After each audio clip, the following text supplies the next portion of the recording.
முன்வகுப்பிலே முகவுரையாக சில கருத்துக்களை பார்த்தோம். ஒரு நூலை நாம் படிக்க செல்வதற்கு முன்பாக அதற்காக சில தொடர்புடைய சில முகவுரை கருத்துக்களை பார்ப்போம். சம்பிரதாயத்தில் இருக்கு. சில நேரம் முகவுரை நம்ம இந்த நூலை புரிந்து கொள்வதற்கு பல வகையிலும் பயன்படும். இங்க நாம பார்த்த முகவுரை நம்முடைய சம்பிரதாயத்துல, இந்து சமயத்துல, சனாதன தர்மத்துல என்னென்னலாம் நூல்கள் இருக்கு, அது எப்படிலாம் நமக்கு வடிவமைத்து தந்திருக்கின்றார்கள்.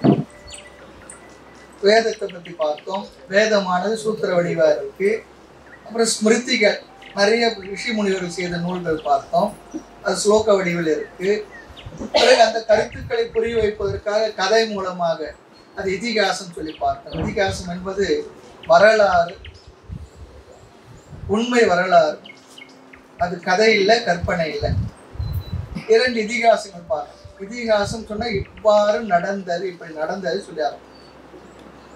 ராமாயணமும் மகாபாரதமும் இதிகாசம்.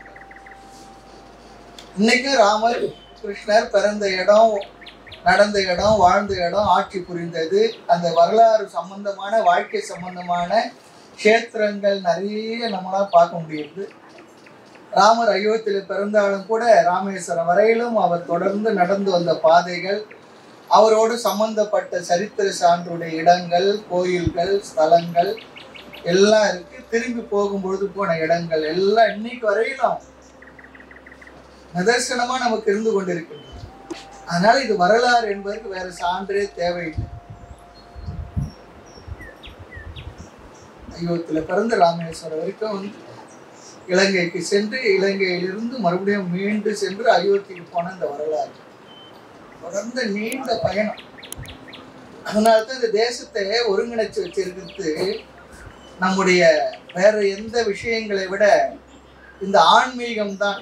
ராமர் என்ற ஒரு புள்ளி அயோத்தியில ராமர் கோயில் பிரதிஷ்டை பண்ணும்போது எவ்வளவு பேர்கள் என்ன எல்லாம் ஒருங்கிணைச்ச ஒரு மையப்புள்ளி. அதுதான் தேசத்துடைய அடையாளம், தேசியம், ஆத்மா. அதுதான் அவர்களுக்கு காலடிப்பட்ட இடங்கள் எல்லாம் நமக்கு புனிதமாக எல்லாம் பார்த்தோம். அது ராமாயணம். திரேதா யுகத்துல. அதுக்கடுத்து துவாபர யுகம், கிருஷ்ணருடைய வரலாறு. மகாபாரதம், அது இதிகாசம். அடுத்து இப்ப கலியுகம் நடந்துகிட்டு இருக்கு. அடுத்து என்ன ஆக, சத்தியயுகம் ஒரு யுகம் வரும்னு சொல்லி பார்க்கிறோம். வேதம், ஸ்மிருதிகள், பிறகு இதிகாசம், பிறகு புராணங்கள். புராணங்கள் சொல்லிச்சுன்னா ஒவ்வொரு தெய்வத்தையும் நிறைய நம்முடைய தேவதைகளாக வழிபடுகின்ற தேவதைகளை எல்லாம் அந்த புராணத்துல முதல் முக்கிய பிரதம தெய்வமாக வைத்து அதுதான் எல்லாவற்றையும் செய்கின்றது என்ற அளவிற்கு மோட்சம் வரை சொல்லுகின்ற புராணங்கள் பார்த்தோம். புராணம் தசலட்சணம், 10 விதமான தன்மைகள் இருந்து அதுக்கு பேர் புராணம். எல்லாம் பார்த்தோம். பார்த்து விட்டு இந்த பாகவத புராணம் அதை பற்றி நாம பார்க்க ஆரம்பிச்சோம். இதுவரை முகவுரையில என்னென்ன பார்ப்போம் ரொம்ப சுருக்கமா பார்ப்போம். அடுத்து பாகவதம் அப்படி சொல்லி சொன்னா, பகவதக இதம் பாகவதம், பகவானை குறித்தது, பகவான் சம்பந்தப்பட்டது பாகவதம். பாகவதம் சொல்லி சொன்னா பகவான் சம்பந்தப்பட்டது பாகவதம். ராமரை சம்பந்தப்பட்டது ராமாயணம். இறைவனை பற்றியது, இறைவனுடைய சொரூபத்தை விளக்குவது என்று அர்த்தம் பாகவதம். வார்த்தைக்கு அர்த்தம். இது முதல் பொருள். இரண்டாவது அர்த்தம் இருக்கு, பாகவதானாம் இதம், பக்தர்களுக்குரியது என்று பொருள். பகவானுக்குரியது என்பது முதல் பொருள். இரண்டாவது பக்தர்களுக்குரியது என்பது இரண்டாவது பொருள். பக்தர்களுக்காக உருவாக்கப்பட்டது. இந்த பாகவதத்தில் இருக்கக்கூடிய பக்தர்களை பற்றி பார்த்தால் பகவானுடைய மகிமையோட பெருசா இருக்க போகுது. அதாவது தொண்டர் தம் பெருமை பேசவும் பெரிதே சொல்லி, பெரிது பெரிது புவனம் பெரிது, அது கடைசி சொல்லுவார். தொண்டர் தம் பெருமை பேசவும் பெரிதே சொல்லி. எல்லாருக்குமே மொழி வித்தியாசம் இருந்தாலும் கருத்துக்கள் ஒரே மாதிரியாக தான் பெரியவர் சொல்லி இருக்கிறார். ஆக பக்தர்கள் பக்தியோட மகிமை பெருசா இருக்கின்றது. பக்தர்கள் சம்பந்தப்பட்டது. பகவானை மறந்துவிட்டு பக்தர்களுடைய பெருமையை புகழ ஆரம்பித்து விடுவார்கள். நிறைய இடத்துல பார்த்தேன். ஆக பகவானுடைய பெருமை, பக்தியுடைய பெருமை, பக்தருடைய பெருமை எல்லாம் இந்த பாகவதத்துல பேசப்படுகின்றது. இது தேசத்திலெல்லாம் படிக்கிற வழக்கம் இருந்தது. கோயில்கள்ல, கிராமங்கள்ல, சாவடிகள்ல ராமாயணம் படிப்பாங்க, மகாபாரதம் படிப்பாங்க, பாகவதம் படிப்பாங்க. அது படித்து முடிக்கிறதுக்கும் தொடங்குறதுக்கும் விசேஷமான பூஜைகள்லாம் இருக்கும். கிராமமே சேர்ந்து அதை கொண்டாடும். அப்படிதான் இந்த தேசத்தை நெறிப்படுத்தி முறைப்படுத்தி வாழ்க்கையெல்லாம் வளமாக சந்தோஷமா மகிழ்ச்சியா நிறைய வாழ்ந்தாங்க. இன்னைக்கு சாவடிலாம் எப்படி இருக்கு பார்க்கலாம். நிறைய கிராமங்களே சாவடியே இல்லை. இப்போ இன்னும் எங்கேயோ 1-2 அங்கங்க இருந்துகிட்டு இருக்கு. இதெல்லாம் நம்ம தேசத்துல நமக்கு பெரியவர்கள் ஏற்படுத்தி கொடுத்த அற்புதமான ஏற்பாடுகள். அது மறுபடியும் ரிவைவ் ஆகட்டும். ஆக பகவானுடைய பெருமை, பக்தருடைய பெருமை, பக்தனுடைய பெருமை, பக்தியுடைய பெருமை எல்லாம் பேசப்படும். ஆக பக்தி என்பது முக்கியமாக இந்த இடத்துல பாகவதத்துல கூறப்பட்டுள்ளது. அந்த பக்தியை சரியாக புரிந்து கொள்ள வேண்டியதும் இருக்கிறது. அது 12வது அத்தியாயத்தை பகவத்கீதையில பகவான் பக்தி யோகத்தை ரொம்ப அழகா சொல்லுவார். அந்த பக்தி யோகத்திலிருந்தே பகவத்கீதையினுடைய அந்த உபதேச ட்ரெண்டே கூட ஒரு மாறி இருக்கும். ஆக இந்த பாகவதம் இருக்கே, இது இதிகாசத்துடன் சம்பந்தப்பட்டது. ராமாயணம், மகாபாரதம், மற்ற புராணங்கள்லாம் தனித்தனியா இருந்தாலும் கூட இந்த பாகவதம் இதிகாசத்தோடு சம்பந்தப்பட்டது. அடுத்து இது எப்படி யாருக்கு யாரால் சொல்லப்பட்டது அதை பார்க்கணும். அர்ஜுனுடைய மகன் அபிமன்யு, தெரியும், அபிமன்யு யுத்த காலத்துல இறந்துடுறான். அவனுடைய மகன் பரீட்சித்து மகாராஜா. பரீட்சித் என்ற பேரே பிறந்த உடனே தன்னை கர்ப்பத்தில் யார் காப்பாத்தினார்கள்? அஸ்வத்தாமன் என்ன பண்ணிடுறான்? பிரம்மாஸ்திரத்தை விட்டுடுறான் குழந்தைய கொள்றதுக்காக. பகவான் காப்பாத்தினார். அதெல்லாம் புராணத்துல கதையில பார்த்து. அப்ப தன்னை யார் காப்பாத்தினாங்கன்னு அப்படியே பார்த்துதான் இந்த குழந்தை பிறந்த உடனே ஒருத்தரா பார்க்க வரும்போது பகவான் கிருஷ்ணரை பார்த்தோன்னா பார்வை அப்படியே நின்று போயிட்டான். பரீட்சித்து பேர் பரீட்சை பண்ணி பார்த்தான் யார் நம்மளை காப்பாற்ற. தாய்மொழி அழகா சொல்லுவார், தாய கர்ப்பத்தோடு அன்னமும் தண்ணீரும் தந்தரும் நேய நின்னை யாரோ நினையார் சொல்லுவார். அம்மாவுடைய கர்ப்பத்துல நமக்காக சேர்த்து அம்மா சாப்பிட்டு அதோட கர்ப்பத்தில் நமக்கு உணவு போச்சு, அதுலதான் வளர்ந்துன்னு சொல்லி சொல்லுவோம். அப்படி பரீட்சை பண்ணி பார்த்தார். அந்த பரீட்சித்து மகாராஜா அவர் தான் இந்த புராணத்தை கேட்கின்றார். யார் சொல்றாங்க? வியாசருடைய மகன் சுகர் சொன்னதாக அமைந்திருக்கு. சுகர்னா வேற நினைச்சிடாதீங்க, நமக்குலாம் ஒரு 55 வயசுல வருது அது நினைச்சிடாது. நம்ம எல்லாமே சுகர் முனிவர்கள் தான் ஒரு வகையில பார்த்தா. அயோத்திக்கு இந்த ராமர் கோயிலுக்கு கூப்பிட்டு இருந்தாங்க. அப்ப அங்க இருந்து ஆபீஸ்ல ஒரு தம்பி ஒரு நாள் ஃபோன் பண்ணார். ஃபோன் பண்ணி மை நேம் இஸ் ஜனமே ஜெயன் என்ன அருமையான பேர் இருப்பாங்க. பரீட்சித் மகாராஜா பையன் ஜனமே ஜெயன். இன்னைக்கு அந்த பேர்லாம் இருக்கு. நைஸ் நேம் சொல்லி. ஆக இங்கே அபிமன்யுடைய மகன் பரீட்சித் மகாராஜா அவர் தான் இந்த புராணத்தை இந்த கதையெல்லாம் கேட்கிறார். அவருக்கு சொன்னது யார்? வியாசருடைய மகன் சுகர்மா முனிவன். அவர் தான் சொன்னார். பரீட்சித் எப்படிப்பட்ட மனநிலையில் இந்த புராணத்தை கேட்டார்? அதுதான் இங்க முக்கியம். சுகரை பத்தி தாய்மொழி பார்த்து சொல்ற, அங்கமே வடிவான சுகர் கூப்பிட நீ எங்கும் ஏன் ஏன் என்று எழுந்தது என்னே பராபரமே. கடவுளேன்னு சொல்லி கூப்பிட்டாரா, பிரம்மமேன்னு சொல்லி கூப்பிட்டாரா, என்ன என்னன்னு அது திருப்பி கேட்டுதான் அப்படி கூப்பிட்டு அவர் பிரம்மம் ரிஷி சொல்ற தாய்மொழி பதிவு பண்றாரு. பரீட்சித் எப்படிப்பட்ட மனநிலை கேட்டார்? இன்னும் 7 நாள் தான் அவர் உயிர் வாழறதுக்கு இருக்கு தெரிஞ்சு இது சொல்லிடுறாங்க. அதுக்கு பின்னால் நிறைய கதைலாம் இருக்கு. கதைக்குள்ள போக மாட்டேன்னு சொல்லுங்க. கதை கேட்க நமக்கு வரல, கருத்தை தான் கேட்கணும். அவர் எந்த மனநிலையில் கேட்டார்? நாம இன்னும் ரொம்ப நாள் இருக்க போறோம் அப்படின்ற நிலையில கேட்கல. நாமளாம் எப்படி நம்ம இருக்க போறோம் அது வேற, போறோமா இல்லையான்றது வேற. இன்னும் 7 நாள் தான் நீ உயிரோட இருக்க போற. அதுக்குள்ள நான் இந்த கதை விஷயங்களை நான் கேட்கணும், எனக்கு உண்மை புரியணும், மோட்சத்துக்கு போகணும், அப்படி ஒரு மனநிலை புரிந்து கொள்ளணும்னு கேட்கணும். இது எதை குறிக்குதுன்னா காலத்தினுடைய மகத்துவத்தை அறிந்து பரீட்சித்து கேட்கிறார். சாமி சொல்லுவோம், நமக்கு 7 நாள் தான் இருக்குன்னா என்ன செய்வோம்? யோசித்து பார்க்கணும். 7 நாள் தான் இருக்கு அப்படின்னு என்ன பண்ணுவோம்? முதல்ல அதை எக்ஸ்டெண்ட் பண்றதுக்கு எதுனா முடியுமான்னு சொல்லிட்டு ஏதோ மருத்துவத்தெல்லாம் பார்த்தோம், டாக்டர் பார்த்தோம். இவர் சரி முடிவு பண்ணிட்டார். அது ஒரு விதமான சாபத்தினால ஏற்பட்ட ஒரு சூழ்நிலை. அப்ப பரீட்சித்து மகாராஜா சுகர் மாமுனிவர் இடத்துல எனக்கு இந்த தத்துவ ஞானம் எதற்கு பிறந்த பிறவியுடைய விஷயங்கள்லாம் சொல்லி எனக்கு புரிய வைங்க, நான் மோட்சத்துக்கு போறேன். அதனால இந்த பாகவத்தை முதல்ல பரீட்சித்து மகாராஜா அறிமுகப்படுத்தும். பல பக்தர்களுடைய கதை, பல அவதாரங்களுடைய கதைகள் எல்லாம் இந்த புராணத்துல வருது. பாகவத புராணத்துல வாமன அவதாரம், பார்க்கடலை கடைந்தது, அமிர்த மதனம், பல ராஜாக்கள் பற்றிய கதைகள். முக்கிய கதை கிருஷ்ண அவதாரம் மகிமைதான் ரொம்ப முக்கியம். இந்த பாகவதம் 12 பகுதிகளாக அமைந்துள்ளது.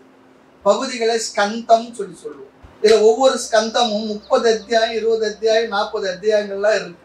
ஒரு ஸ்கந்தத்திலையும் 12 ஸ்கந்தம் அத்தியாயங்கள் உள்ளுக்குள்ள நிறைய இருக்கு. அதுல ஸ்லோகங்கள் நிறைய இருக்கு. அப்படி 1079 ஸ்லோகங்கள் இருக்கு இந்த உத்தவ கீதை. இதுல பாக்குறோம். நம்ம ஸ்லோகத்தை பார்க்க போறது இல்லை, ஸ்லோக கருத்துக்களா சாரமா தான் பார்க்க போறோம். பகவான் எவ்வளவு நமக்கு கேட்கறது வாய்ப்பு கொடுத்துருக்காரோ அத்தனை நாள் கேட்போம். இதுல 10வது ஸ்கந்தம் தான் கிருஷ்ணலீலா, கிருஷ்ண அவதாரத்தை பற்றி பேசுகின்ற பகுதி 10வது ஸ்கந்தம். இதுதான் பாகவதத்தினுடைய அதிகமான அத்தியாயங்கள். 90 அத்தியாயம் இருக்கு. 90 அத்தியாயம் இருக்கு 10வது ஸ்கந்தம். இது எல்லாம் சிறிய சிறிய அத்தியாயங்கள் தான். ஆக இந்த 10வது ஸ்கந்தத்துல கிருஷ்ணருடைய பிறப்பில் ஆரம்பித்து அவருடைய வாழ்க்கையுடைய இறுதி வரை, அவதாரத்தின் நிறைவு வரை பேசும். இந்த கதையில இந்த இடத்துல தான் பக்தி ரசம் அப்படி ஒரு அற்புதமா இருக்கும். பக்தி ரசம் சொட்ட சொட்ட பேசி சேக்கிழாரை பத்தி சொல்லும் பொழுது பக்தி சுவை சொட்ட சொட்ட பாடிய கவி வளகன்னு சொல்லுவாங்க. அது போல பெரிய புராணத்துல இல்லை பக்தருடைய வரலாறு. பெரிய புராணமே பெரிய பக்தருடைய புராணம் சொல்றாங்க. ஆக பக்தி என்றால் இங்க கிருஷ்ணரிடத்துல பக்தர்கள் வைத்த அந்த பக்தியுடைய விசேஷத்தை பேசும். அதுவும் 3 விதத்துல வர்ணிக்கும். 3 விதமான பக்தியை சொல்லும். பகவத்கீதையை நம்ம பார்த்திருக்கோம். ஏக ரூப பக்தி, இதுதான் இஷ்ட ரூப பக்தின்னு சொல்லுவோம். எல்லாருக்குமே இஷ்ட தெய்வம் இருக்கும். குல தெய்வம் மாற்ற முடியாது. இஷ்ட தெய்வம் ஒருவருக்கு மாறும். அவர்களுக்கு மனசுக்கு பிடிச்ச தெய்வத்தை அவர்கள் வணங்கலாம். அந்த ஒரு சுதந்திரம் நம்முடைய தர்மத்துல கொடுத்துருக்காங்க இஷ்ட தெய்வம். ஆக அந்த பக்தனுக்கு என்ன, அந்த வடிவத்துல அப்படி இருக்கிற அவருக்கு பிடிச்ச அந்த தெய்வம் தான் வசந்தது. அது இஷ்ட தெய்வம் எல்லாருக்கும் இருக்கு. இங்கு கிருஷ்ணர் இஷ்ட தெய்வம். இதில் தான் கோபியர்கள், குச்சேலர் கதை எல்லாம் வருது. அடுத்து 2வது, கொஞ்சம் அறிவு வந்த உடனே, பக்தி எல்லாம் பண்ணி கொஞ்சம் அறிவு வந்த உடனே, மனதெல்லாம் ஒரு எமோஷனெல்லாம் ஒரு ஒழுங்குபட்ட உடனே பகவான் கிருஷ்ணர் பத்தி புரியுது, அல்லது இஷ்ட தேவதை பற்றி ஒரு அறிவு வரும். அது எதனால வந்து இஷ்ட தேவதையை முழுமையாக முறையாக நம்ம வழிபட்ட பிற்பாடு நமக்கு அறிவு வராது புண்ணியத்தினால். இந்த இறைவன் என்பது இந்த ஒரு வடிவத்தில் மட்டும் இருக்கின்ற ஒருவர் மட்டும் இல்லை, அவரே அநேக ரூபமாக இருப்பது அவரே அப்படின்னு சொல்லுவார். அது அநேக ரூப பக்தி அல்லது விஸ்வரூப பக்தி சொல்லுவாங்க. முதல்ல ஒரு வடிவமா கும்பிடுறோம், பிறகு என்ன அவர் தான் அநேக வடிவமா இருக்கார் சொல்லுவார். தாய்மலர் பாடல ரொம்ப அழகா ஒரு இடத்துல சொல்லுவார், அநேக ரூபம். அதுல சொல்றார், ஒரு நாள் பூ பறிக்க போறார் சாமி கும்பிடுறதுக்காக. பக்தியுடைய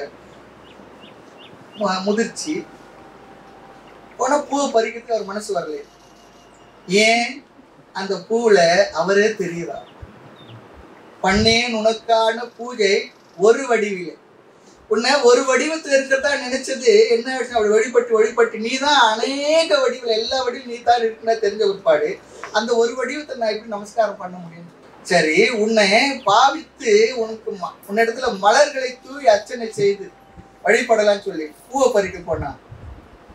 அப்பனிமலர் எடுக்க மனமும் நன்னே.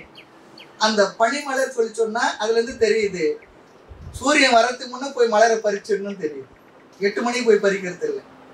மலர்ல பனி இருக்கும், அதுக்குள்ள பண்டு மத்தெல்லாம் வரத்துக்குள்ள போய் பறிக்கிறது தான். அதான் பக்தியோட ஒரு பாவனை தான். பனிமலர் எடுக்க மனமும் நன்னே, அழாமல் இரு கைதான் குவிக்க எனில் நானும் என் குலம் நெற்றினேன். கையெடுத்து கும்பிடலாம் சொல்லி பார்த்தா நீ வெளியவும் இருக்கிற, என் உள்ளத்துல இருக்கிற. நான் கும்பிடுற கும்பிடு என்னன்னா, அரை கும்பிடு ஆதலால் நான் பூஜை செய்ய முறையோ. உலகத்துல நாம பாக்குறோம், கால் கும்பிடு, அரை கும்பிடு, கோழ கும்பிடு எல்லாம் இருக்கு. அப்படி இல்லை. பண்ணேன் உனக்கான பூஜை ஒரு வடிவிலே பாவி திறஞ்ச அங்கே பார்க்கின்ற மலரோடு நீயே இருத்திய பனிமலர் எடுக்க மனமும் நன்னே, அழாமல் இரு கைதான் குவிக்க எனில் நானும் என் உளம் நிற்று நீ. நான் கும்பிடும் போது அரை கும்பிடு ஆதலால் நான் பூஜை செய்ய முறையோ.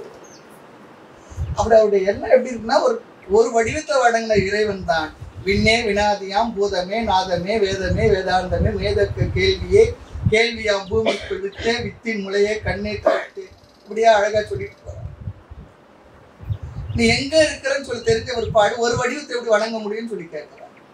அப்போ இந்த பக்தியினுடைய ஒரு உயர்ந்த நிலை, பக்குவப்பட்ட நிலை, அடுத்தபடி என்னன்னா நீதான் அநேக ரூபமா இருப்பது நீதான், அது விஸ்வரூப பக்தி.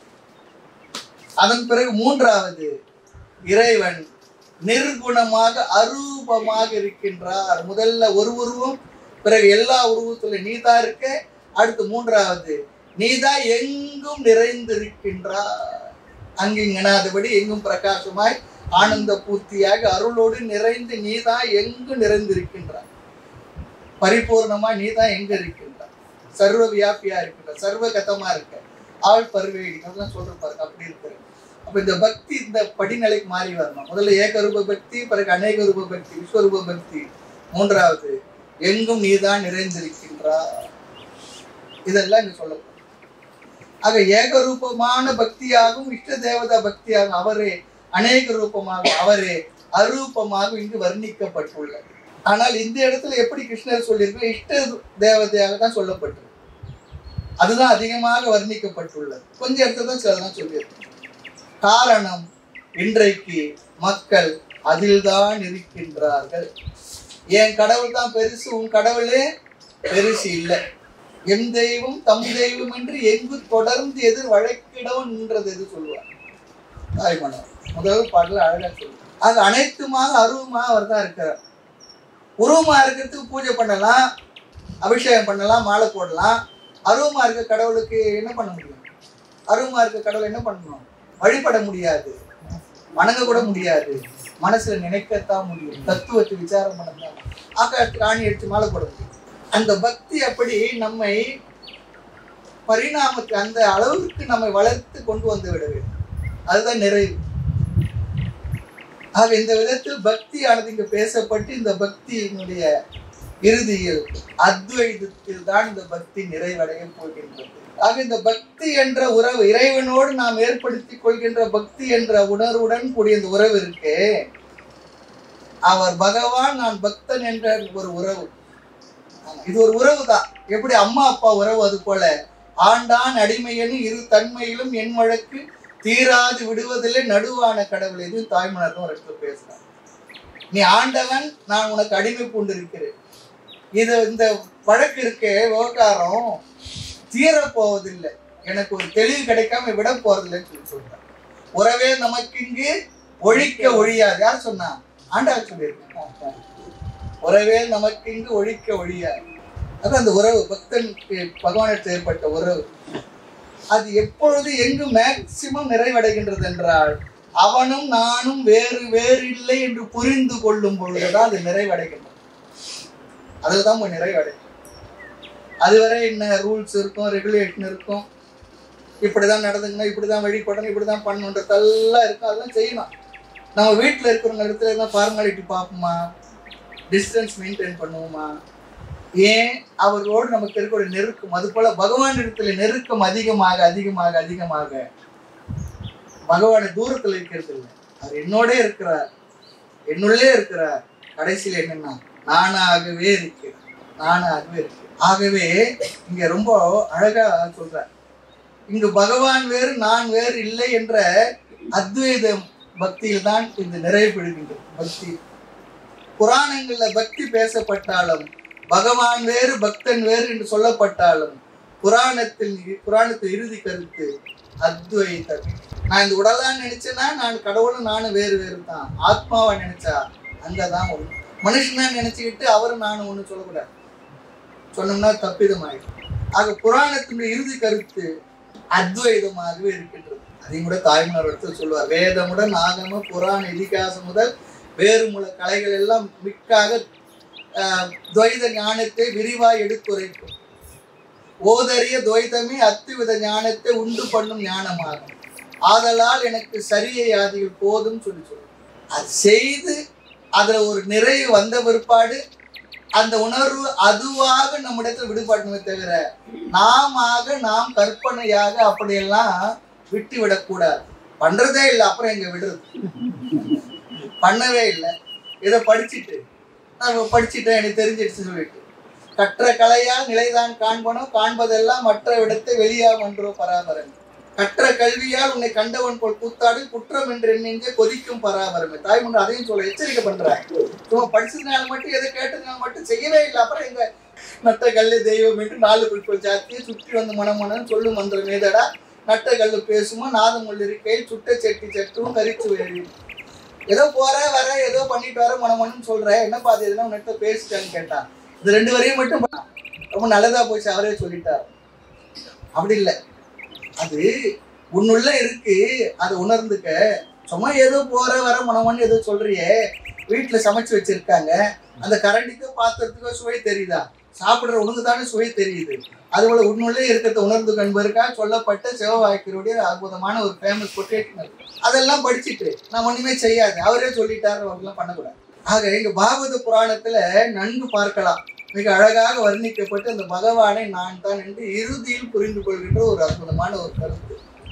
இதெல்லாம் புராண லட்சண 9வது கருத்துக்குள் வருகின்ற விஷயங்கள். இது எல்லாம் கதை தான் இருக்கு. தர்ம சாஸ்திரங்கள், அந்த கால ராஜாவுடைய அரசியல் தர்மங்கள், வாழ்க்கை முறை எல்லாம் வரும். ஒரு ஆர்வத்துக்காக அதையெல்லாம் படிக்கலாம். படிங்க, பாகவதம் கிடைச்சுன்னா படிங்க. பெரியவங்களாம் அற்புதமா படிச்சிருக்காங்க, புனிதமா அப்படி ஒரு பக்தி ஸ்ரத்தையோடு படிச்சிருப்பாங்க. பார்க்கலாம், அவர்கள்லாம் படிச்சது பார்த்தோம்னா கதை மட்டும் படிப்பாங்க, தத்துவ விஷயம் வரும் ஓடி போயிடுவாங்க. நாம இங்க என்ன பண்ண போறோம், தத்துவ விஷயத்தை தான் பார்க்க போறோம். எவ்வளவு கஷ்டங்கள் வந்தாலும் ஹரிச்சந்திர மகாராஜா உண்மையில பேசும் தவறு இல்லை, அதெல்லாம் நம்ம இன்ஸ்பயர் ஆகுது, அதெல்லாம் அதில் தான் வருது. ஹரிச்சந்திரன் கதை வருது, குசேலர் கதை வருது. ஒரு பள்ளிக்கூடத்துல ஹரிச்சந்திரன் கதையெல்லாம் சொல்லிட்டு தமிழ் ஆசிரியர் கேட்டாராம் மாணவனை, ஹரிச்சந்திரன் கதையை கேட்டு நீ புரிஞ்சுக்கிட்டது என்னடா சொல்லுன்னா, உண்மை பேச இவ்வளவு கஷ்டம் வரும்னா உண்மையே நீ பேச முடிவு பண்ண சார். அவன் அப்படி சொல்லிட்டான், நீ நான் உண்மையே வாழ்க்கையில பேச மாட்டேன் சார். மகாத்மா காந்தி ஹரிச்சந்திரன் கதையை கேட்டு சத்தியத்து மேல ஆர்வம் வந்து சொல்லி சொல்லுவான். அப்படியே இருக்கும். ஆக பக்தி என்கின்ற பாகவத குணங்கள், சரணாகதி, அவரையே சார்ந்து இருப்பது, இதெல்லாம் தான் இதுதான் புராணம். இந்த கதை தசலட்சணம் சொன்ன பாருங்க, நல்லா வரும். இதுல எங்கோ ஒரு இடத்துலதான் கொஞ்சம் இடத்துலதான் முக்தியை பற்றி ஞானத்தை பற்றிலாம் விஷயங்கள் வரும். ஆக இந்த பாகவத புராணம் 12 ஸ்கந்தங்களாக பிரிக்கப்பட்டு ஆரம்பத்திலிருந்து 10வது ஸ்கந்தம் வரை பகவானுடைய அவதார விஷயம் கிருஷ்ணலீலாம் வரும். இதைதான் கபிலர் தன் தாய்க்கு உபதேசம் செய்தார், ஆத்ம ஞானம். அம்மாவுக்கு மகனை உபதேசம் பண்றார், ஆத்ம ஞானம். இதெல்லாம் இதுல இருக்கு. முருகனுக்கு அப்பா சாமி சொல்றான், பையனை வந்து அப்பாவுக்கு உபதேசம் பண்ணார் ஓங்கார தத்துவத்தை பற்றி. அது போல கபில மகரிஷி தன்னுடைய அம்மாவுக்கு ஆத்ம ஞானத்தை உபதேசம் பண்ணியிருக்காங்க. அதே நேரத்தில் முக்தி அதை பத்தி பேசியிருக்கு. குரு சிஷ்ய அமைப்பு முக்கியமான தத்துவம் எல்லாம் 11வது ஸ்கந்தத்திலாம் வரும்போது அதைதான் நாங்கள் பார்க்க போறோம், விரிவா பார்க்க போறோம். ஆக புராணங்களுக்கு என்னென்ன லட்சணம் பொருந்துமோ அவைகள் எல்லாம் பாகவதத்துக்கு முழுமையா பொருந்தி வரும். அதனாலதான் அதெல்லாம் பார்ப்போம். ஆக உத்தவர் மனதை அப்பதான் நாம பிடிக்க முடியும். அதற்காக தான் நம்ம இதெல்லாம் பார்த்தோம். அப்பதான் அவருடைய மனசு புரிஞ்சாதான் அவருக்கு செய்த உபதேசம் நமக்கும் உரியது என்று நமக்கு புரிய வரும். ஆக 10வது ஸ்கந்த முடிவில் பகவான் எதற்காக அவதாரம் செய்தாரோ அந்த நோக்கம் முடிந்தது என்று அங்கு முடியும். 11வது ஸ்கந்தத்துல அது 31 அத்தியாயம் இருக்கு. 11வது ஸ்கந்தம் 10வது ஸ்கந்தம் 90 அத்தியாயம், 11வது ஸ்கந்தம் 31 அத்தியாயம் இருக்கு. அதுல 5வது அத்தியாயம் முதல் தான் நம்முடைய விஷயம் வரப்போகுது. 5வது அத்தியாயத்துல யாதவ குல நாசமானது ஆரம்பமாகும். 6வது அத்தியாயம் ஆரம்பித்து 29வது அத்தியாயம் வரை 24 அத்தியாயங்கள் தான். அந்த பகுதியை தான் நம்ம உத்தவ கீதைன்னு சொல்லப்போம். இதெல்லாம் ஒரு கருத்துக்காக வச்சுங்க, முடிஞ்சா குறிச்சு வச்சுங்க, சும்மா கேளுங்க, கருத்துக்கள் தான் முக்கியம் நமக்கு. ஆக 24 அத்தியாயங்கள், 1079 ஸ்லோகங்கள், இதெல்லாம் தான் உத்தவ கீதை இருக்கக்கூடிய விஷயம். இவ்வளவு ஸ்லோகங்கள் எவ்வளவு விஷயம் சொல்லியிருப்பாங்க. கீதை சொன்னா கீதையில யார் உபதேசம் செய்தாங்களோ அவருடைய பேர்ல வரணும். பகவானால் உபதேசம் செய்யப்பட்டாங்க பகவத்கீதை. இங்க உத்தவ கீதை சொல்லிட்டு உத்தவர் உபதேசம் செய்தாருன்னா அப்படி அர்த்தம் இல்லை. உத்தவருக்கு பகவான் உபதேசம் செய்தது இருந்தாலும் இந்த இடத்துல உத்தவ கீதை என்று சிஷ்யருடைய பெயர்ல இந்த கீதையானது வழங்கப்படுகின்றது. காரணம், உத்தவர் கிருஷ்ண பகவானால் அவ்வளவு விசேஷமாக நேசிக்கப்பட்டார். சிறு வயதுல இருந்த நண்பராக உடன் இருந்து அப்படி ஒரு நம்ம சொல்லுவோம், என்ன க்ளோஸ் ஃப்ரெண்டுங்க, திக்கஸ்ட் ஃப்ரெண்டுலாம் சொல்லுவாங்க, உயிர் தோழர். அது போல தோழராக இருந்தார். அவருக்கு உபதேசிக்கப்பட்டது உத்தவ கீதை.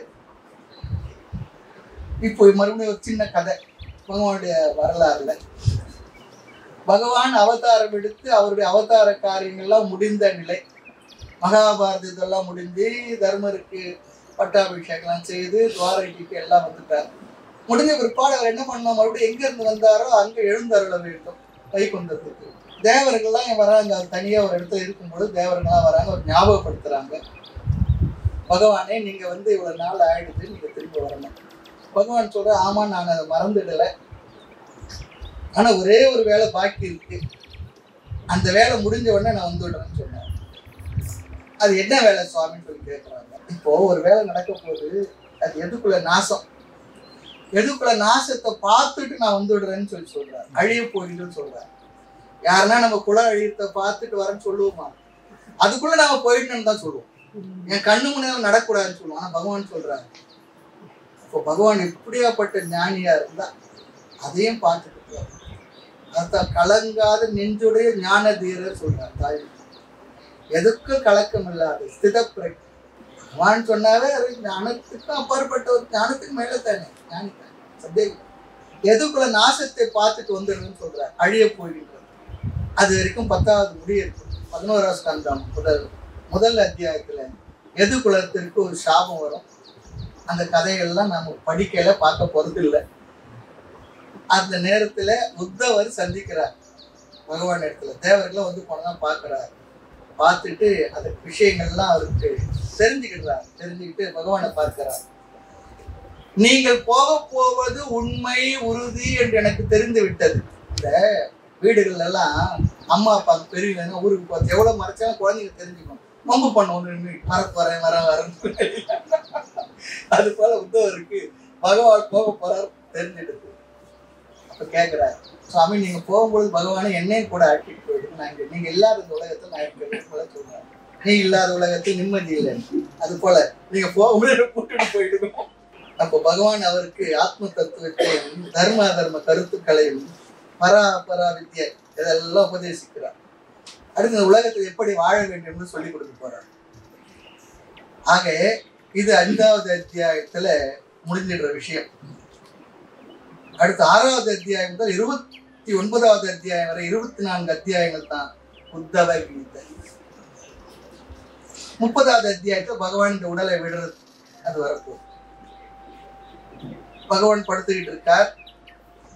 அவருடைய கால் விரலை பார்த்து அது ஏதோ ஒரு அசைகின்ற ஒரு மிருகத்தினுடைய உடம்புன்னு சொல்லி நினைச்சு ஒரு அம்பை விட்டுடுறான். ஜரான்ற ஒரு வேடை, பேர் ஜரா. அந்த மானுடைய வாயை போல இருந்துதான் பகவானுடைய கால். அம்பு விட்டுட்டான். பின்னர் அழறான் சாமி இடத்துல. அவனத்துல பகவான் பேச வார்த்தை தான் இங்க ரொம்ப முக்கியம். அழகான வாக்கியம். காம ஏஷக கிருதக இமே. என்னுடைய ஆசைதான் முன்மூலமாக நிறைவேற்றப்பட்டது வேடனேன்னு சொல்றாரு. நாம சொல்லுவோமா? என்னுடைய ஆசையைத்தான் நீ நிறைவேற்றிருக்காங்க, நீ ஏன்டா வருத்தப்பட்டல? பின் பகவான் இந்த பூத உடலை விட்டு விடுகின்றார். பகவானுடைய கடைசி செயல் இந்த ஆத்ம ஞான உபதேசம். ராமகிருஷ்ண மடத்து புஸ்தகம் உத்தவகீதை தனியாக இருக்கு. ஆனா இங்க பாகவத புத்தகத்துல 6வது அத்தியாயம் 29வது அத்தியாயம் வரை தான் உத்தவகீதை. 11வது ஸ்கந்தம் பாகவத புத்தகம் தான் பாருங்க. கிருஷ்ணனுடைய அவதாரத்தை ஒரு பூரண முழுமையான அவதாரம் சொல்லுவோம். காரணம் தர்மத்தை மட்டும் ஸ்தாபனம் பண்ணல, குருவாக இருந்து ஆத்ம ஞானத்தை உபதேசம் செய்ததால் இது பூரண அவதாரம் சொல்லுவோம். ஞான உபதேசத்தை செய்திருக்கின்றார். ஆக இந்த உத்தவகீதையில எல்லா ஸ்லோகமும் நாம் பார்க்க போவதில்லை. கதைகள் ஒரு இடத்துல கதையை பார்ப்போம். ஆத்ம ஞானம் தர்ம விசாரம் சாதன வருடங்களை மற்றும் அந்த ஸ்லோகங்களுக்கு தேவை இருந்தால் பார்ப்போம், இல்லை கருத்தா பார்ப்போம். ஆத்ம தத்துவத்துடன் தர்ம சாஸ்திரங்கள் அதிகம் ஒரு இடங்கள்ல தர்மத்தை 2ஆக பிரித்து நாம் பார்க்க போகின்றோம். அடுத்து ஒரு சாதகனுக்கு எது தேவையோ அதை மட்டுமே பார்க்க போகின்றோம். ஆக 6வது அத்தியாய சாரம் என்னன்னா முழுதும் கதை தான். 5வது அத்தியாயம் வரைக்கும் தேவர்களும் பேசுறதுலாம் 6வது அத்தியாயம். பகவத்கீதையோட முதல் அத்தியாயம் எப்படி கதையோ அதே போலதான். கதையை தொடர்ந்து உத்தவர் சிஷ்யனாக மாறி உபதேசத்தை கேட்கின்றார். 6வது அத்தியாய சாராம்சம் 50 ஸ்லோகங்களை கொண்டது. தேவர்கள் எல்லாம் என்ன பண்றாங்க, மும்மூர்த்திகளும் கிருஷ்ண பகவான் சந்திக்கிறாங்க. அவரை துதிக்கின்றார்கள், புகழ்கின்றார்கள், அவருடைய பெருமைகள் எல்லாம் பேசுகின்றார்கள். எல்லாம் கேட்டுட்டு பகவான் புன்முறுவலோடு அப்படி இருக்கார். நீங்க மனித ஒருவள் வந்து பூமியில உலகத்துக்கு ரொம்ப நன்மை செய்துட்டீங்க பகவானே, உலகம் உங்களால் நன்மையை அடைந்தது. இதுதான் அங்க முதல் தலைப்பு அந்த ஸ்லோகங்கள்ல வருது. எந்தெந்த தேவதைகள் வந்தார், யார் யார் என்னென்ன சொன்னாங்க, அதெல்லாம் வருது. அதெல்லாம் அங்க பார்த்துக்குவோம். அப்ப எதுக்கு சாமி சொல்றீங்க? நான் சுருக்கத்தை தான் சொல்றேன், கதை விஷயங்கள் தான் நம்ம பார்க்க போறோம். அடுத்த கருத்து, சதுர்முக பிரம்மா, பிரம்மாஜி படைப்பு தலைவர் கிருஷ்ண இடத்துல பேசுறார். அவர்தான் படிச்சார், எவ்வளவு வயசு அவர் வாழ்ந்தார் சொல்றார் பாருங்க. பகவான் ஆகிய நீங்கள் கிருஷ்ண அவதாரம் எடுத்து 125 வருடங்கள் ஆகின்றது. பகவான் 125 வயசு ஆரோக்கியமா இருந்திருக்கார். நம்ம காலத்துல சரித்திரத்துல 120 வயசு வாழ்ந்த அற்புதமான ஒரு சமய தலைவர் ராமானுஜ ஆச்சாரியர் 120 வயசு இருந்திருக்கார். அப்ப தர்மர் எவ்வளவு நாள் வாழ்ந்திருப்பா? தர்மர் வந்து கிருஷ்ணரை விட கொஞ்சம் ஏதோ சில மணித்துளிகள் முன்ன பிறந்தோம். அதனால தர்மர் எப்ப பார்த்தா கிருஷ்ணர் நமஸ்காரம் பண்ணுவார். ஆனா பெரியவங்களை வணங்கணுன்றதுக்காக. அதெல்லாம் புராணங்களை பார்க்கணும். அவ்வளவு வருடங்கள் ஆரோக்கியமா இருந்திருக்கிறாங்க. நீங்கள் எதற்காக அவதாரம் எடுத்தீர்களோ அந்த காரியம் முடிவடைந்து விட்டது. ஓவர். இனி நீங்கள் வைகுந்தம் எழுந்தருள வேண்டும், இந்த உடலை விட்டு விட வேண்டும் கேட்கிறாங்க. இது ஒரு கருத்து. அடுத்த ஒரு கருத்து கிருஷ்ணர் சொல்றார், நீங்கள் சொல்ற கருத்தை நான் மறந்து விடவில்லை, என்னுள் அது ஞாபகத்தில் இருந்து கொண்டே இருக்கின்றது. இந்த உடலை நான் விடத்தான் போகின்றேன். அந்த ஒரு கருத்து சொல்றார். அடுத்த ஒரு கருத்து சொல்றார், இந்த எது குலத்துக்கு ஒரு சாபம் இருக்கு, அந்த சாபத்தின் மூலமாக இந்த குலத்தின் நாசத்தை நான் பார்த்து விட்டு வருகின்றேன் சொல்றார். அடுத்த ஐந்தாவது ஒரு கருத்துங்க, அந்த எது குலத்தில் உள்ள உத்தமமான பெரியவர் நல்லவர்களை எல்லாம் அழைத்து சொல்றார். ஒரு ஊர் பேரை சொல்றார். சொல்லி நீங்க எல்லாம் அந்த இடத்துக்கு போயிடுங்க, அங்க போய் கொஞ்சம் சௌக்கியமா வாழ்ந்துட்டு இருந்து உங்க இறுதி கால வரையில் அவங்களுக்கு ஒரு உபதேசத்தை செய்திருக்கார், வழிகாட்டுதல் கொடுத்துடுறார். ராஜா வேற இல்லையா, அதனால. அப்போதான் உத்தவர் வந்து கிருஷ்ணரை பார்த்து கேட்கிறார், நீங்கள் எது குலத்தின் அழிவை தடுக்க போவதில்லை என்று தெரிந்து விட்டது. தடுக்கிறவரா இருந்தா நீங்க ஏன் அவங்களாம் அங்க போக சொல்ல போறீங்க? நீங்க பகவான் தானே, நீங்க தடுக்கிறதுக்கு முயற்சி பண்ணலாம், நீங்க தடுக்க போறதில்லை. அது நடக்கத்தான் போகின்றது. ஆகவே பகவானே உங்களுடைய ஏற்பாடுகளை பார்க்கும் பொழுது நீங்களும் புறப்பட்டு விடுவீர்கள் என்பது எனக்கு உறுதியாக தெரிகின்றது. என்னால் உங்களுடைய பிரிவை தாங்கிக் கொள்ள முடியாது.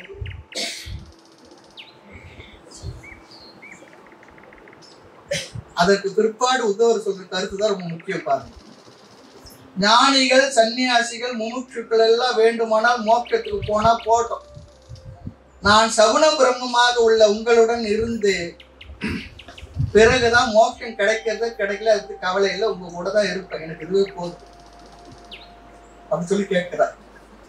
நான் பிற்பாடு கடை தேர்விக்கு உங்களோட இருப்பேன் சொல்றாரு இல்லையா. இந்திர லோகமாலும் அச்சுவை பெரினும் வேண்டேன், அரங்கமான நகருள்ளான். அது கூட வேண்டாம், இங்கே இருந்து உன்னுடைய திவ்யமான இந்த கல்யாண குணங்கள் நிறைந்த இந்த திருவுருவத்தை வழிபாடு செய்து கொண்டு இந்த வேணியோடு இருக்கிறதே எனக்கு போதும்னு சொல்லி கேட்கிறார். மோட்சம் கூட வேண்டாம், நீங்கள் தான் வேண்டும் சொல்லி கேட்கிறார். அப்படிப்பட்ட மனநிலையைத்தான் பகவான் இங்கு சரி செய்ய போகின்றார். அப்போ நாம் எப்படிலாம் இருக்கிறோமோ, எப்படிப்பட்ட உணர்வுகள் உணர்ச்சிகள் கொந்தளிப்புகள் இருக்கிறோமோ, அதையெல்லாம் சரி செய்து நம்ம என்ன பண்ண போறார், முறையாக வழி நடத்தி நமக்கு ஞானத்தை கொடுத்து மோட்சத்தை கொடுக்கிறார். என்னோட அவதார பர்பஸ் என்னவோ அதுக்காக நான் வந்திருக்கேன். அதுல மோட்சத்தை கொடுப்பதும் ஒரு பகுதி என்று சொல்லி உத்தவருக்கு உபதேசத்தை ஆரம்பிக்கிறார். இதுவரை பார்த்ததெல்லாம் கதை தான். எப்படி பகவத்கீதையில முதல் அத்தியாய கதையோ அதே போல மகாபாரத கதையுடன் தொடங்கி மகாபாரத கதைக்குள்ளதான் பகவத்கீதை இருக்கு. அப்படி பாகவதத்துடைய 6வது அத்தியாயம் உத்தவகீதை முதல் அத்தியாயம். ஆமா, இது கதை தான். உங்களை நான் பிரிய முடியாது, நீங்கள் எங்கு செல்கிறீர்களோ அங்கு என்னை அழைத்து செல்லுங்கள், உங்களுடைய பக்தனாக நான் இருந்து விடுகிறேன்னு சொல்லி சொல்றாரு. ஆகவே இனி உத்தவகீதையுடைய 2வது அத்தியாயம், பாகவதத்துடைய 11வது ஸ்கந்தம் 7வது அத்தியாயம் முதல் ஸ்லோகம். இந்த ஸ்லோகத்தோடு பார்க்கல, கருத்தை மட்டும் பார்ப்போம். முதல் 5 ஸ்லோகங்கள் கதையுடன் சேர்ந்து வருகின்றது. அதன் பிறகுதான் தத்துவ உபதேசம் ஆக போகிறது. அதுவரை நாம பாகவதத்துக்குள்ள இருக்கிற போலயே ஃபீல் பண்ணுவோம். பின்னர் நாம தத்துவத்துக்குள்ள பறந்து விடுவோம். பகவான் உத்தவர் இடத்துல சொல்றார், யதார்த்தமா மகாபாக. உத்தவர் அழைக்கின்றார், பகவான் அழைக்கின்றார். பகவான் உவாச்சன்னா தொடங்குகின்றது. A blessed one சொல்றார், ஆசீர்வதிக்கப்பட்டவனே, அருளுடையவனே, உத்தமமான அதிர்ஷ்டசாலியே. அதிர்ஷ்டசாலி தானே, பகவானோட கூட இருக்கிறது சாதாரண விஷயமா, கிடைக்கிறதா சாமானிய விஷயம். அனக. அர்ஜுனனே பகவான் இதே வார்த்தை சொல்லி அழைக்கிறார். அனக என்ற பாவமற்றவனே அப்படின்னு சொல்லி அர்த்தம். அப்படி ஹே உத்தவா, எது ஆத்தமாம், என்னை குறித்து இப்பொழுது நீ என்ன கூறினாயோ, மா மத் விஷயே, எது ஆத்த என்ன கூறினாயோ, என்னுடைய விஷயத்தில் நீ என்ன சொன்னாயோ, தது சிகிஷமேவ, அது என்னால் நன்கு புரிந்து கொள்ளப்பட்டுள்ளது. அது என்னுடைய விருப்பத்துக்கு உட்பட்டதுதான். எதுக்குள்ள அழிவை தெரிந்தும் நான் தடுக்கவில்லைன்னு சொல்லி சொல்றேன் இல்லையா. மேலும் பூலோகத்தில் உங்களுடைய ஸ்தூல சரீரத்தை விட்டு முடிவு செய்து விட்டீர்கள் செல்வதற்கு சொன்னா இல்லையா. அப்படி என்னை குறித்து நீ என்னவெல்லாம் சொன்னாயோ அதெல்லாம் என்னுடைய விருப்பத்தோடு தான். அதுல இருந்து ரெண்டு தெரியுது. தடுக்க முடியாத விஷயத்தை விட்டுடணும், நம்ம உடலையே விட வேண்டும் சொல்லி நினைச்சா விடுவதற்கு மனதளவிலும் தயாராகி விட வேண்டும். சமீபத்தில் ஒரு பார்த்தேன், ஜெயின மகரிஷி ஒரு ஜெயின துறை ஒருத்தர் சத்தீஸ்கர்ல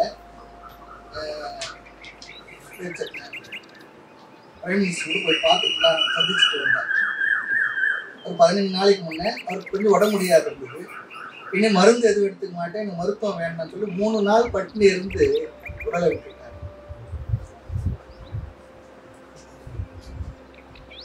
நிறைய என்னைக்கு அது போல இருக்காது. அவதூதர்களா வாழ்ந்துட்டு அதெல்லாம் பெரிய விஷயம் தான். நம்ம கடைசி வரைக்கும் அது முடிஞ்ச வரைக்கும் இருக்க பார்ப்போம், முயற்சி பண்ணும். அவருக்கு முடிவு செய்திருக்காங்க, தண்ணி கூட குடிக்கணும், அமைதியா இருந்த விட்டுவிடுமா சொல்லிட்டு உயிரத்தியாக. ஆக நீ என்னை குறித்து என்னெல்லாம் சொன்னாயோ அது என்னுடைய விருப்பம் தான், உண்மைதான்.